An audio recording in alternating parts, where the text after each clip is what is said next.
Kalabasa sa Alamada, 250 ang kilo. Sabi nung may-ari, tinatawaran na ng 150. Ayan, yung iba nabulok na lang. Ito yung ating mga kaibigan from Isabela. Nagulat sa presyo ng kalabasa.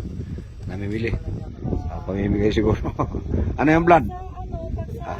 Magkano sa Isabela? Sa Isabela, pero sa ngayon is nasa 17 per kilo. 17 per kilo. Wow. Pero galing siguro sa ibang lugar. Si Lucio saka yung kanyang asawa namimili ng kalabasa. Murang-murang kalabasa, 250 ang kilo.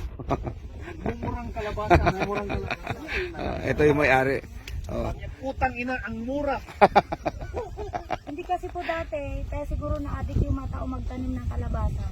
Dati po kasi, yung isang lata namin, no, 7,000 yung Kapital. Nakabili ako ng motor nung estudyante ko, 72,000. Kasi Wow. isang lata lang yun.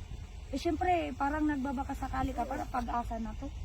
O di, tinaniman ko ng 8 lata, ayun, nabawian.